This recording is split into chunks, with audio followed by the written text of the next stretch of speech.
One of the cool things actually right now in the metropolitan section is that we're trying to really expand our own sort of talent pipeline into the quality profession. And just like how I got mentored and some of the other members got mentored and kind of had little words of advice along the way, we're now trying to kind of do the same thing to our local region. So we have a great partnership with Bergen Community College, which actually goes to the high school level and kind of trains quality tools and STEM type of skills at the high school level. And then they bring it up to kind of the college and grad school level.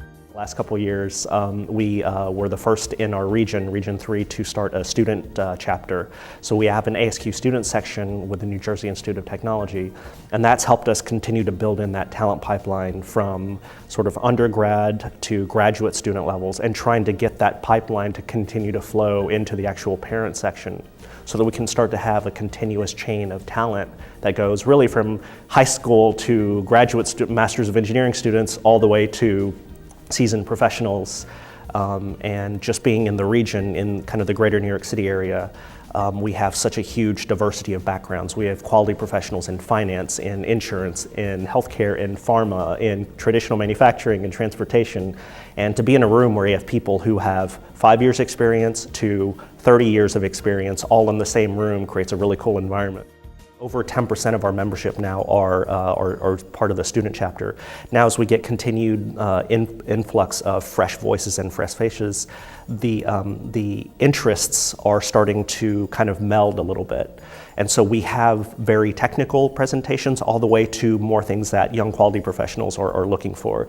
I think it goes beyond networking. It goes into just meeting and having work opportunities. It's growing your personal brand. How do you better brand yourself in marketplace if you're earlier on in your career? All the way to saying, hey, you've learned this one core set of quality skills, or you're now currently learning them in the graduate setting or an undergraduate setting, that actually opens doors to a few other different areas.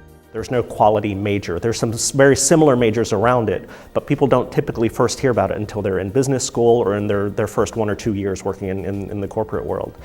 So I think it's definitely important to say, hey, all these things you've been experiencing, all these positive consumer interactions where there's a service and there's a supplier and there's an end product, that is quality. So you inherently know what it is already. Here's some formal bricks in which we can kind of build around and strengthen up the foundations a little more.